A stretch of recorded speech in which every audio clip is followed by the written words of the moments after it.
Okay, folks, the Dundee property market.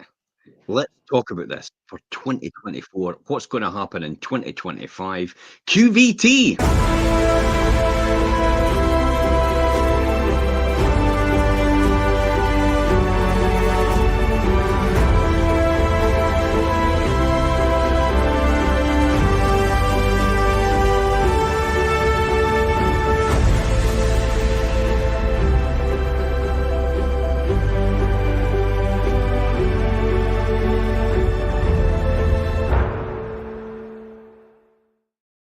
Craig, I'm so excited about the Dundee property market, particularly because 2025, there is a number of key influences which could make a fundamental difference overall to this market, and we're going to talk about them today.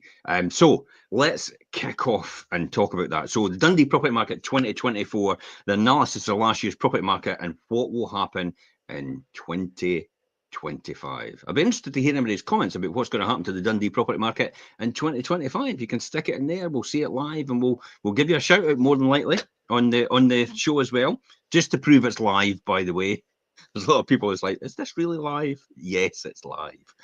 Okay, as an experienced estate and letting agent, especially right across the whole of Scotland, after all, we are the number one estate agent and letting agent in Scotland. I'd like to monitor the UK and we're going to look at the Dundee property market this time. I mean, the other day we were looking at the Fife property market. They're all different microcosms of the whole of the UK itself, but Dundee in particular. Therefore, I'll start with analysing the property market in 2024 for Dundee, both and nationally as well, and extrapolate that or to locally, and then give my prediction for 2025. In 2024, property market recorded an astounding 1.2 million homes sold subject to contract. So if you don't know what subject to contract is, let me just explain to you. Subject to contract means the offer has been agreed, but it's not physically over the line, potentially. Some of them, a lot of them will be, but some of them just might not be. So that's why they put subject to contract. In other words, to be finalised and concluded.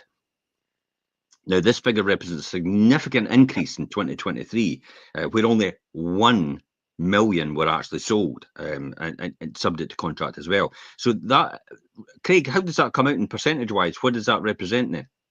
So I think based on what you've just said, and the figures obviously changing quite drastically, but 15.4% more UK homes sold subject to contract in 2024 compared to 2023. So quite a substantial jump in terms of a percentage, as you can see there. For those who like your property stats, the average price of the UK property sold subject to contract in 2023 was £354,981, with an average of £331 per square foot. Now, comparing that to 2024, in 2024, the average sale agreed price was 1.84% higher at 361,529. Yet the average pound per square foot was 2.72% higher at £340 per square foot. So quite a difference in the figures, as I'm sure you'll agree, Jim. What do you think this actually tells us then? Let me just look at these numbers. So 2023, 354,981, which is kicking the backside off 355,000 the average home, but £331 per square foot. 2024 was 361,000. And it was 1.8% higher. Yet the average pound per square foot was 2.27 higher, 2.72 higher at £340. That then tells me then that the average, because the average pound per square foot is actually going up higher than the average price. So that probably tells me then that you're getting more bang for your buck. You're getting a bigger house. Yeah. Yeah, you're effectively you're getting better. So you're getting more for the actual house that you're buying, I would say. I mean, the number of transactions has actually risen significantly, while the average price paid for the UK property and the pound per square foot has remained relatively the same to a degree. This means that while house prices have not readily risen. The number of UK homes that have sold did significantly. However, remember that the best bellwether. So bellwether means the best test, if that makes sense, for the UK property market. Believe it or not, it's got nothing to do with house prices. Does that surprise you? Definitely. Yeah, everybody talks about house prices all the time, but the health of a property market has got nothing to do with house prices fundamentally. House prices will only affect things like finance costs or the loan to values and how much you'll be borrowing and what you'll be borrowing it at. That's what house prices determine. But when you have house prices and you take that as a gauge of a healthy property market because the house prices have gone up, you take into account nothing to do with property transactions. And I would argue straight away that the true test of the health of a property market is the number of transactional values. In other words, the number of properties actually sold and being listed year on year. Let me give you an example here to give you a stark difference about why it's so important for the economy overall. Because the housing market makes a huge difference to the UK economy and to difference to a local economy like Dundee as well, and right across the whole of Scotland. Let me give you a real good example here. If there was 1 million homes sold last year, and there was only 500,000 homes sold this year, Craig, do you think you'd need the same amount of resources, i.e., solicitors, mortgage brokers, contractors? Do you think you need the same amount of resources to do 1 million homes as 500,000 homes, half of them? Well, generally, you would assume not. One would assume that you wouldn't do. Because essentially, you're basically halving the number of transactions. So basically, what you'd be saying, in an ideal world, if everything was equal, you'd need half the amount of solicitors to do it. I don't know if people would argue that's a good thing. Sorry, solicitors. You'd need half the number of estate agents. Maybe people would argue again that would be a good thing. Sorry, estate agents, including myself and yourself, Craig. You'd need half the amount of finance arranged because it would be the same, but it would be half of that. You need, more importantly, this is the key driver here. How much you've got to think about what are the things when people buy a house? The first thing they do is they maybe renew the carpets, they maybe renew a kitchen, they maybe renew a bathroom, they maybe renew their electrics, they maybe renew what else things they renew? The roof. Maybe there's something wrong with the roof, Craig. Maybe they do Yep. over the garden as well. So when you think about all the things that they do, the contractors, as a result of people buying a house, when you move from 1 million homes getting sold to 500,000 a year after, half of these contractors are no longer needed. Unemployment goes up, doesn't it? Because less people are needed, less sales. Yep. Hence the reason why the most important thing for the health of a property market is transactional values. The number of properties sold each year is the most important thing for the health of a property market. It's got nothing to do with house prices. That has nothing to do with it at all. All a house price does is secure your place on the housing ladder. And what I mean by that, well, what it means is basically what it's doing. It's, for example, if you've bought a house and it's 100,000, and then next year house prices went up by 10%, your house will be worth 110,000. The house that you're about to buy, though, is not the same price. It's gone up 10% as well. So what you're doing is you're more or less hedging, your position on that housing ladder to make sure you don't fall back. I'll give an example. If you're renting and house prices go up 10%, you've got to pay another 10%, haven't you? Yeah, definitely. And For it's the house not that you buy. So when you yeah. rent, you're not hedging your position on the property ladder. When you buy, yes, you confirm your position on the property ladder to make sure it takes into account any increases or potentially decreases. You don't benefit from that either because your house price goes down as well as somebody else's house price goes down when the overall market drops in your area. Remember, it's localities. Because you can go to East Lothian now, and East Lothian's 13%. You can go to Fife, and Fife is 2.2%. You can go to Dundee, and Dundee's a wee bit higher at 4 to 5% in terms of price increases on average over the year. That's according to Land Registry, by the way. That's the detailed analysis that the government do every single month and produce the results. So it's important to understand for anybody out there that's tuning in that the health of a housing market is really about transactional numbers, because it affects the overall economy rather than house prices, which it just affects by whether people can afford it or not. That's all. So the transaction numbers has a more of an impact than house prices going up. House prices go up, 10% of people maybe go, I can't afford to buy that house anymore. So your market declines the number of buyers by maybe 10%. House prices, the sales drop by 10%. It means everybody involved in that house transaction actually loses out by about 10%. So basically, there's a bigger effect overall in the economy by transactional numbers dropping or increasing, because if transactional numbers increase and the number of properties sold are another 10%. That means you're going to need 10% more solicitors, 10% more estate agents, 10% more contractors. So 10% overall, 10% more financing. So all the benefits come from transactional numbers on a health of a housing market. Hopefully, I've made that quite clear. I've laboured the point quite a bit, so apologies for that. But so everybody understands exactly what that is.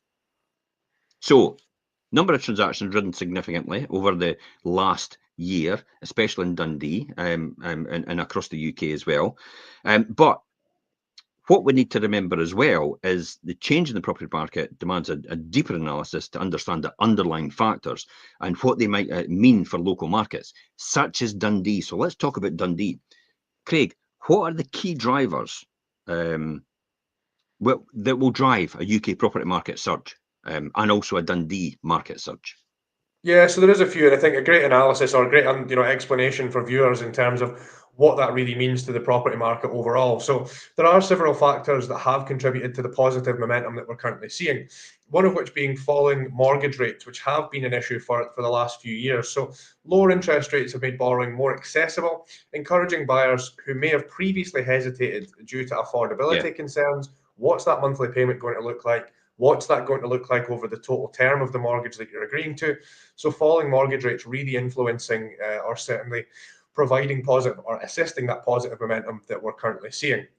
Mm-hmm. Coupled with that, wage growth, something that we've seen more recently, certainly over the last 12 to 18 months, rising wages that have given potential buyers greater financial confidence, ability, understanding, enabling them to consider higher property purchases or even their first property purchase.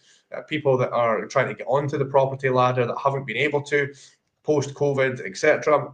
Falling mortgage rates in line with wage growth has allowed people to really get the bull by the horns, so to speak, and get on the property ladder. Wage growth obviously going into a low unemployment falling and a stable job market, fostering a sense of security. I think the main thing when people enter into 4, 5, 6 year mortgage plans, low unemployment and a stable job market, giving them that security that they can afford the repayments over that period of time, emboldening people to make significant life investments, plan for the future, such as buying a home.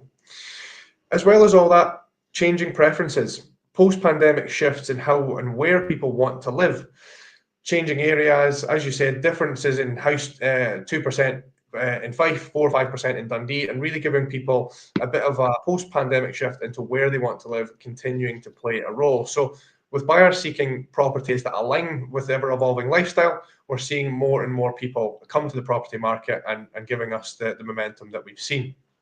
Mm-hmm. Definitely. Changing preferences is another one. What about inflation? Do you think inflation will have an effect on this at all? Yeah, I do believe so.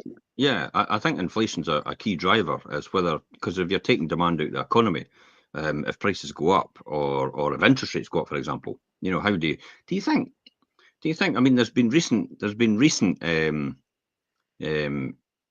information just now from the UK governments about the very fact that inflation might not be as attractive going forward as it is just now. What's your thoughts on that? Do you think that would be the case or not the case? I do believe so. I mean, I haven't been privy to that information. I haven't seen that come out. Obviously, catching the news of that ahead of myself. So, I do believe that inflation has played a big part. It's something that we all are concerned about: the rising cost of living, etc. So, a falling inflation or potentially falling inflation, allowing people to see the bigger picture and move that forward in terms of their property journey. Definitely. Okay, so let's talk about this. Let's just drill down to this. You said about falling mortgage rates. There's some key influences here. Definitely, there's no doubt about it. It's gone from 5.25 and dropped a couple of quarter points to 4.75. Now, the Bank of England talked rigorously, maybe about a month ago, about the fact that they reckon interest rates could drop maybe 4 or 5 times in 2025, which is this year. However, my reservation here is this morning, another think tank comes out and says, well, we actually think possibly that interest rates could only maybe drop a couple of times this year. Which is, I would think that as well, because when you look at inflation just now, inflation's maybe at 2.6% just now. It's slightly above. So there'll be a reluctance from the Bank of England to actually reduce base rates. That's probably a key driver in here, which will influence current holders of mortgages. That's the key here. If inflation goes high, they keep base rates as they are because everybody on trackers on deals, which is like variable rate deals and stuff like that. And potentially, if they've not fixed their rate, then their rate will actually change as a result of it. So that's the easy way for the Bank of England to take inflationary pressure out of the economy by targeting existing homeowners with mortgages in order to push their rates up, which takes money out of supply and takes demand out of the economy as well, which influences inflation overall. Now, the key driver, we said 2.6% is inflation just now, but the underlying figures on core inflation, which is food and drink, housing costs, and utilities, all seem to be higher than that just now, which is about 3.5% or thereabouts. So that's where the Bank of England is quite worried. Hence the reason why think tanks are coming out now and saying, well, actually, we think it might be maybe a couple of base rate reductions. So watch out for that, everybody. So just be aware of that. There's probably only so if you're holding out thinking, oh, interest rates are going to go down dramatically over 2025, I don't think they are. So if you're thinking about buying, probably now's the time to actually fix it. Do you know why I say that? Because government borrowing is going to breach their targets. Now, if government borrow breaches their targets, which is what's expected to happen, swap rates start to increase between interbank lending. And if swap rates is what's driving the current mortgages, hence the reason why you're getting better deals than 4.75 just now on mortgages. It's like, how is that possible? And it's because the swap rate's been historically low, which is the rates that banks loan to each other and the market loans to each other as well. You've got gilts, they're sitting at 5.25% return. So why would you then loan to a bank who would loan your money, effectively loan to a bank, put your money in a savings account in a bank, would then loan your money at less of a rate than what you can get in gilts? That's the important thing to remember about what drives the market in terms of the mortgage availability and mortgage costs, if that makes sense. So if you think mortgages are going to go down, I think you need to think again. That's just personally my opinion, but it's based on these facts. Remember, these are facts. They're not made up. They're not a spreadsheet that we put into a model like everybody else is doing, like the IMF is doing and all the different governments are doing as well. They just put it into a spreadsheet, it comes out with the end result, and they go, that must be the answer. Whereas if you look on the ground, it's a completely different sort of thing. Wage growth is another particular one as well. Wage growth is sitting at 5% plus just now in terms of year on year, according to the government statistics, which means that wages are going up double what inflation is just now. Now, that is definitely inflationary pressure going into an economy. We have full employment as well as now. You talk about historically low employment, Craig. Full employment is another one which actually demonstrates a low unemployment rate demonstrates that everybody's working. Therefore, when an economy grows, they've got to employ people. And if everybody's working, then they've got no one to employ. So what happens? They have to negotiate higher salaries and poach from other employers. Hence the reason why wage growth goes up as a result of that. And that is another recipe for inflationary pressure. So again, watch out for unemployment, that figure. It's sitting at about 4.6% just now. Now, in economic terms, unemployment's classified as between 4 and 6% full employment in economic terms. And it's because basically the cycle of people changing jobs and changing over to a new job, and that's where these figures are coming from. And people actually leaving their job and maybe looking for a new job, but there are still less jobs. There's more jobs than there is people looking for them at this point in time. That's another figure you've got to look out for to understand where the housing market's going to go. And you're right, changing preferences is definitely one. It's overall, it will look at people can work from home, just like where you are right now, Craig. Certainly looks like I am. Just like I'm in the new studio just now. Honest, hello, everybody. The beauty of green screens, eh? Indeed. So these are all the things to think about, so everybody understands where this is going. Particularly, let's look at the Dundee property market, the comparative analysis. Do you want to drill down the numbers? Average price per square foot, Craig? Yeah, so we'll have a look at the numbers. And as you said, in the Dundee property market, in terms of analysis, so when we turn our attention to Dundee, it's important to recognise local markets can behave differently to national trends. The micro regions that can be differently affected. So Dundee being DD1 to DD5 specifically that we are speaking about, not going out to your DD10, etc. We're talking about DD1 to DD5 explicitly. In 2023, 2,196 Dundee homes sold for an average of 174,000, at an average of 177 per square foot. So just to repeat that, 174,000 at an average of 177 pounds per square foot in 2023. While comparing that in 2024, 2,478 Dundee homes sold for an average of 175,392. So touching on a £400 increase there on average, at an average of 184 pounds per square foot. So we're seeing quite a jump in the square footage, pound per square foot there in the space of a year. The most important thing here that we see is the increase in the number of transactions. So that's where we really need to look at or focus our attention on. So a 12.8% increase in Dundee home sales in 2024 compared to 2023. So some good numbers. And obviously, as I said, about a £400 increase on the average of those Dundee homes that have sold in that year period. Yeah, interesting. So if I look at the Dundee prices, just for example, because we never put percentages towards them, if I take the 175,392 trusty calculator minus the 174,004 1388, divide that by 174,004, and percentage-wise, that's just about 1% in terms of the price increase on here. But interestingly enough, again, the average price of the pound per square foot is 177,184. So you're 7 divided by 177, again 3.95. So again, the price per square foot has actually gone up, meaning you're getting more space, if not more than the UK at this point in time. So you're getting more space for more bang for your buck, effectively. As well, it's like what you said, the transactional numbers said 12.8% increase in Dundee homes for sale in 2024 compared to 2023. Now that's quite interesting because it was 15.4 overall throughout the UK. So we've started on the number of property transactions as a bellwether of the health of the property market and the house prices. So what about 2025? Craig, what are the local influences shaping Dundee's property market? Yeah, so I think you've hinted on there that obviously Dundee's sitting slightly behind in terms of the 15% on UK, but Dundee really does act as its own micro-region and can be affected by a few different local influences. So Dundee's property market doesn't exist in isolation. It's shaped by a range of local factors that are often similar yet different from the national trends that we do see.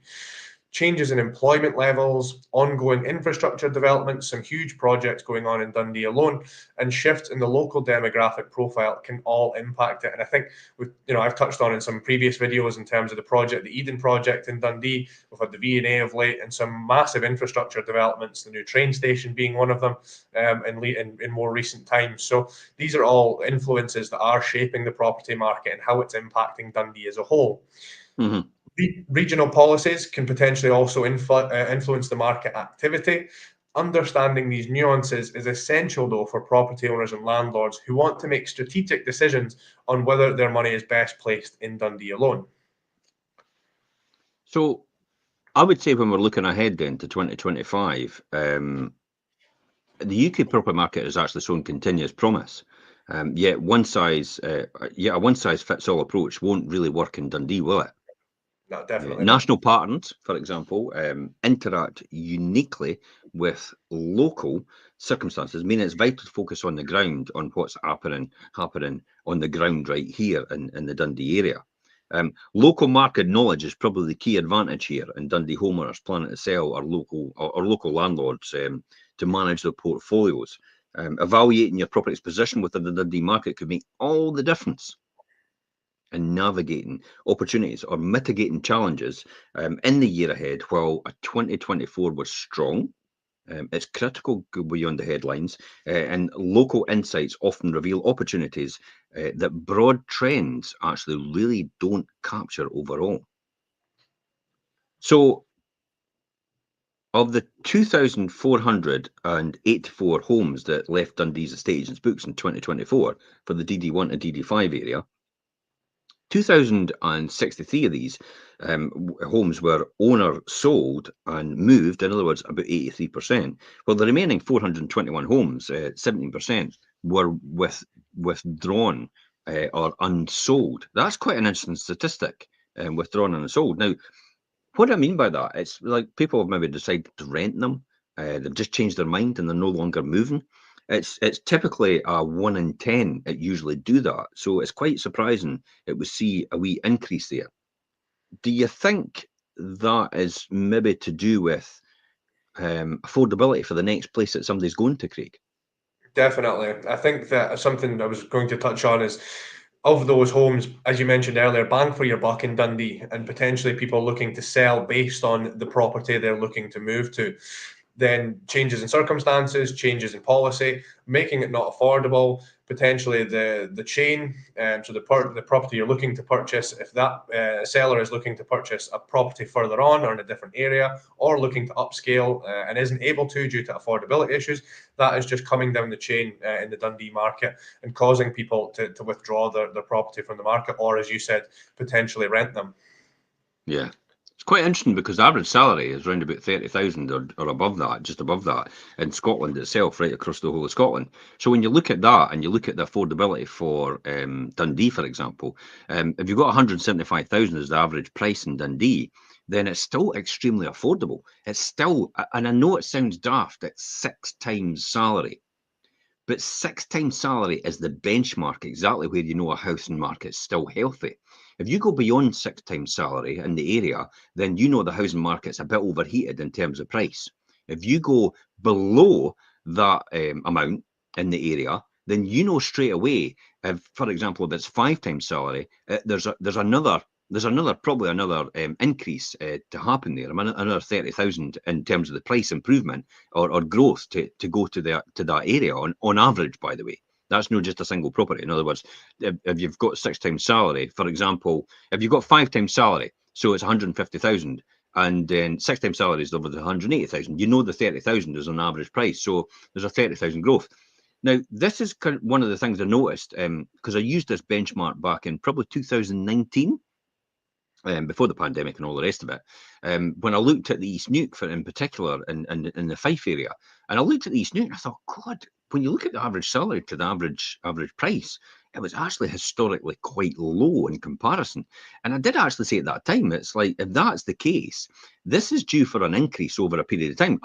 What I didn't realise that it was right across the whole of Scotland, if not the whole UK, when you looked at these numbers as well. I think as well what's driven that is the affordability and the fact that mortgage rates were historically low Lenders have become a bit savvy as well, haven't they? Yeah, definitely. Lenders have 100%. decided to give you historically still lower interest rates than what base rates is, but they do a wee sneaky thing. What they do is they add on a higher arrangement fee to compensate for it. So in other words, you if you go on and you look for a mortgage deal right now, you'll probably have them saying, we'll give you 4.5, but we're going to do a 2% arrangement fee.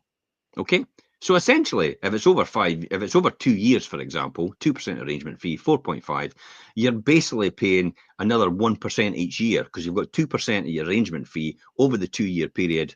They're getting another 1% out of you. So the 4.5 isn't really 4.5, it's 5.5 in real terms. That's how they're doing it. Because if you go for the one without an arrangement fee, surprise, surprise, it's about 5.25 to 5.5. And that's how they're doing it. So what they're doing is, but they're allowing you to add the arrangement fee on to keep the monthly payments affordable as a result, and therefore it makes it easier access for people to buy a property at a higher price point because of that. Because all it is that influences whether somebody could buy or not potentially is how much can they afford each month. It's the first thing you're told when you go in to see a mortgage broker, isn't it? How much you earn? What's your outgoings? What's your commitments? And sit and type all in, and they go, okay, you can afford £900 a month. £900 a month gets you this amount of mortgage. This amount of mortgage on a 75% loan to value gets this value of property. What property do you think about buying? That price. All right, well, that fits in that criteria. Tick, job done. Or if you're buying a property at a bigger price, it's like, I'm sorry, you'll not be able to get that because you can't afford it. See how they do that?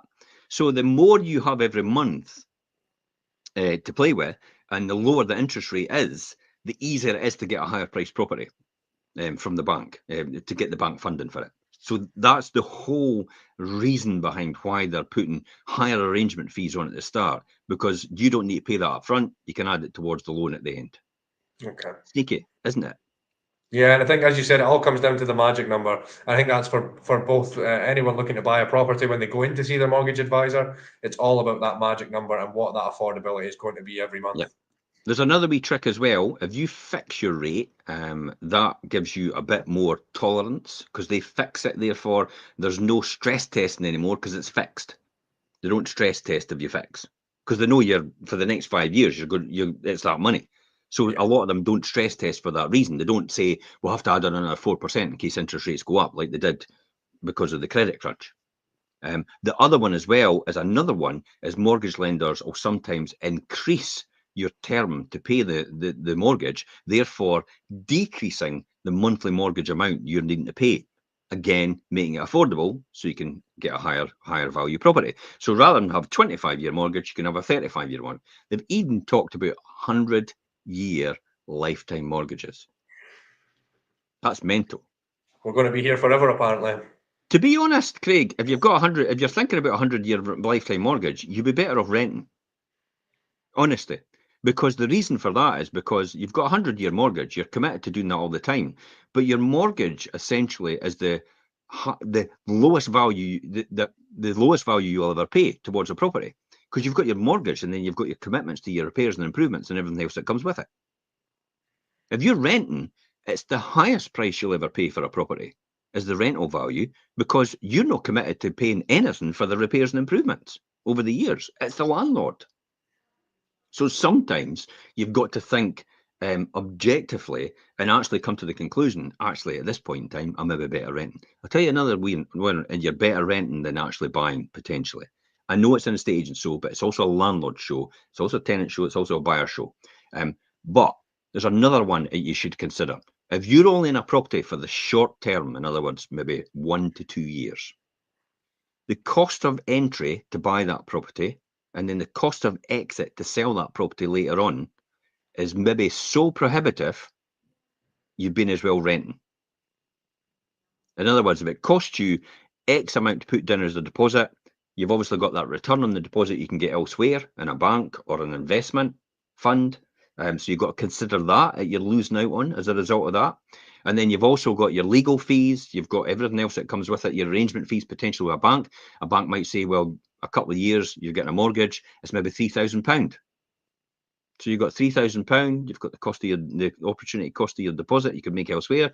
There's maybe another £3,000 that you can make over these 2 years that you're getting. So you're £6,000 in at the beginning.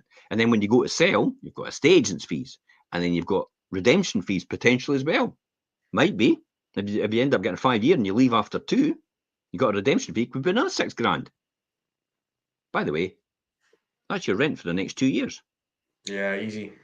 Yeah. So when you think about the logic of that, if you work it out on that premise, then potentially, if you're short term, you're maybe actually better rent. Now, why would you rent rather than actually buy? Well, the first thing is mobility of labour. In other words, you're only on a contract for a couple of years, and then you're moving back to where you are.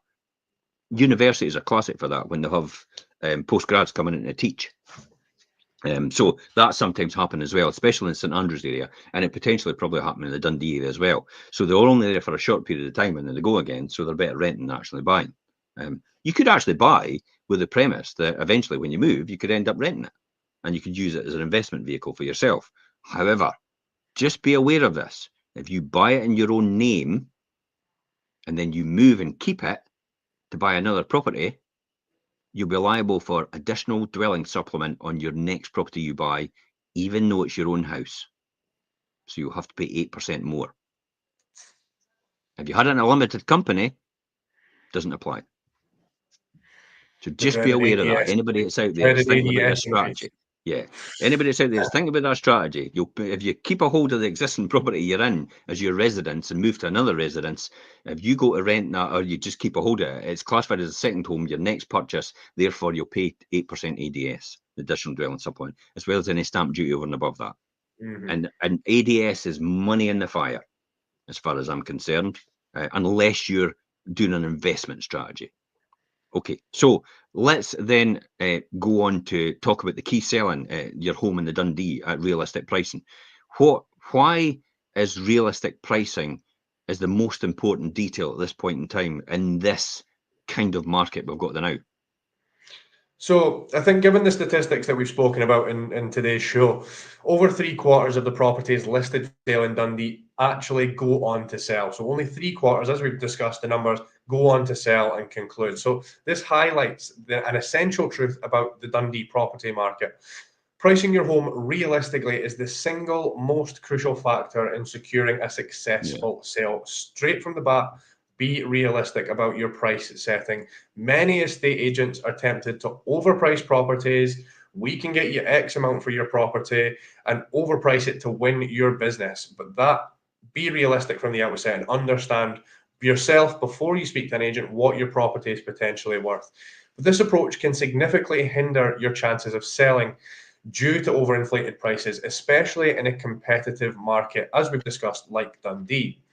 So, research by Denton House recently revealed that properties listed at the right price from the start are far more likely to sell quickly and successfully. The two words that we always want when selling a home: quickly and successfully.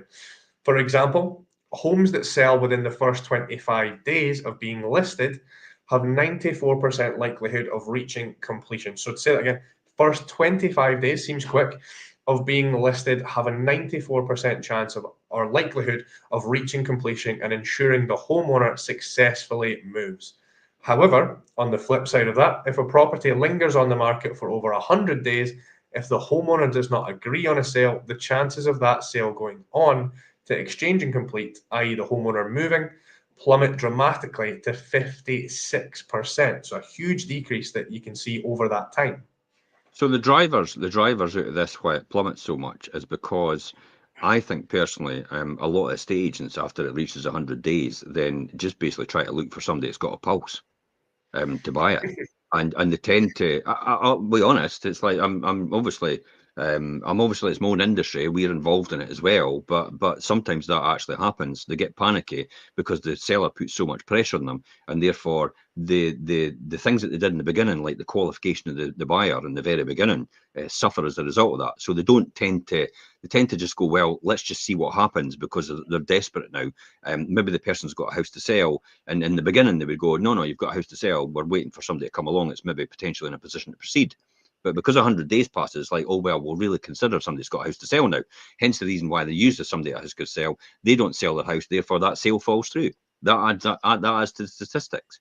It's also sometimes a qualification process because, again, get a bit desperate. It's like they've maybe not got their mortgage arranged, but they've got to go and try and arrange the mortgage. So they agree. The sale's been agreed in principle. Remember, STC, subject to conclusion. So it's still out for the earth for people maybe pulling out because they've no concluded missives at this point in time. So a bargain has not been struck so far. It's just an agreement in principle. Therefore, what happens is they have the opportunity to actually pull out if their mortgage doesn't actually get sorted. So that tends to be why that drops so much. So it's crucial for estate agents out there, and I will say that because some estate agents do actually watch this program and listen to the podcast later on. So you guys out there, my advice to you is actually still continue to make sure you qualify your buyers more, just as much as you did in the very beginning. It is, however, when you look at the Dundee market at this point in time, you can go into Rightmove and actually see these stats. This is quite interesting. There's 596 properties not available, but in total across Dundee, according to Rightmove. Have been on the market at this point in time. They're still on the market. In other words, they're available and also they're sold, waiting to conclude. So there's 596 at this point. There's 243 actually waiting to be sold, available. That means the difference is 353, which means 353 have actually sold. Now, if you divide 353 divided by 596, that's almost 60%. That is a hot seller's market. Boom. Hot sellers market still in Dundee as a result, because there's a tier in the housing sector, and it's always been a benchmark of the percentages of property sold as opposed to property completely available. It tells you straight away at a glance, as a key indicator, if a housing market is a buyer's market, if it's a balanced market, if it's a seller's market, if it's a hot seller's market, and if it's an extreme seller's market, extreme hot seller's market. And at this point in time, we're in a hot sellers market still in Dundee. Now, that taken into account, it's probably everything up to the affordability level, which is around about 250,000, or, in the area. Affordability level in terms of getting finance is people, buying houses up to 250,000. Everything after that, from 250,000 in the house price onwards, starts to decline in the number of buyers able to potentially buy it because of affordability issues. There's two things that drove this market for affordability. It is finance, which is a third of it, but 2/3 of that has been the increase in house prices over the last 5 years. There's no doubt about it, they've gone up historically high as a result, and that's what's influenced affordability levels as well as the availability of finance as well. So just to make you aware of that. When we go back to this, just to sum up here, then, Craig, what sort of advice can you give people as an experienced estate agent in the Dundee area? So I think, as we said, you've hit it on it. People do come back and watch these shows from other agencies because the information we provide, and it shows that we understand the market and how it's really operating in these micro regions throughout Dundee. So understand the intricacies of our market, and we can provide an honest expert advice about your property's value. And as we said, not to overvalue, be realistic, and it will put you in good stead from the outset. Do the words estate agent and honesty actually go together? Of course they do. They definitely do here. We always aim to help you. Is that not an oxymoron? An honest estate agent. It sets you apart from the rest. Sorry, all you people out there at estate agents. Most estate agents will laugh at this, to be honest, because it is a standard joke, isn't it? But some people will get really upset by that at estate agents, and maybe you've got to question your values then, because potentially that's probably why you're upset about it, because I've hit a nerve.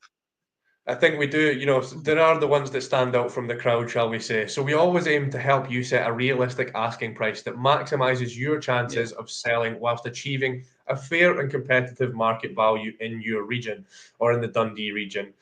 We analyze local market conditions daily and stay up to date with shifting trends, ensuring your home is priced to sell and not just sit on the market. So if you're eager to move and want a reliable professional approach to selling your home in 2025, we're here to help. I'm here to help. We'll work together to make your property stand out in Dundee's market, attract motivated buyers, and ensure a smooth sale from start to finish. So get in touch today for tailored advice and a strategy to sell your Dundee home, and we'll take it from there.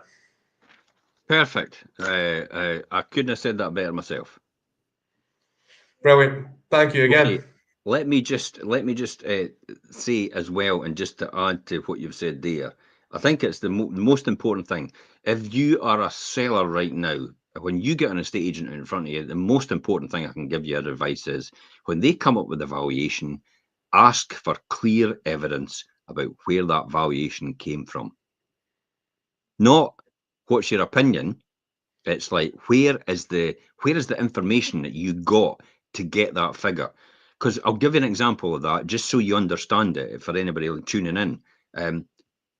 If house X, 3-bedroom, 4-bedroom detached house, was sold for £300,000, and 1 month later, the exact same house came up next door, would you think it would be any different than £300,000 in terms of the value if 1 month before the exact same house sold for 300,000? No, it'd be exactly the same value. So if an estate agent walked into you and says, I think it's worth 325,000, you'd immediately have to say to yourself, well, where's the other 25,000 came from all of a sudden? Because house prices haven't gone up in 1 month by £25,000. Because mine is exactly the same as what's sold next door at the same price and exactly the same fitted out. So that's just an extreme example about if you're a seller to then qualify your estate agent to make sure they understand where the valuations come from, to make sure you understand where the valuations come from as well. Because it's easy enough for an estate agent, and I know in the advent of home reports, you'll go, but the surveyor surely comes up with a home report. But you'd be surprised how there could be a degree of tolerance by about £50,000 either way in a valuation, depending on what estate agent you get in the door. And potentially, you could end up pricing yourself out the market. And this is what you talked about, Craig, there. Craig talked about there, was the key to setting a realistic asking price in the beginning, to attract probably the right amount of people, and then we qualify the people from there to make sure that they're in a position to do something, and also make sure they've got a budget, and potentially we might get a wee bit more out of them. Because it's an opportunity to do that. That's the whole point. Definitely. That is why you get an estate agent out. You don't get an estate agent out to really sell your house, because any estate agent can do that. So just pick anyone then. You get an estate agent out to get the best value for your property and also to help solve a problem you have. Whether it's upsizing, whether it's downsizing, whether it's moving to a different area and the logistics involved, whether it's navigating that whole thing. That is what an estate agent is supposed to do. Solve that problem for you and make it easy for you. Why would you have a dog and bark yourself? If that's the case, why would you? Why would you pay somebody £1,000 or £2,000 to just put your house in the market and go, hope for the best? See what happens. That's the whole point. So hopefully I've got through to you for everybody out there and let you understand that in terms of the Dundee market for particular. And thanks for coming on, Craig. Really appreciate that. You know more about the Dundee market than me because you live there. So until next time, folks, we'll do our show next week. Watch out for the Saturday morning show, by the way. We'll be talking about, start of the new year, things to avoid in selling, all the pitfalls to look out for. So to navigate the sales process throughout, that'll be Saturday morning. Richard and I will be live on that, and we'll see you then. Bye-bye for now. Brilliant. Thank you.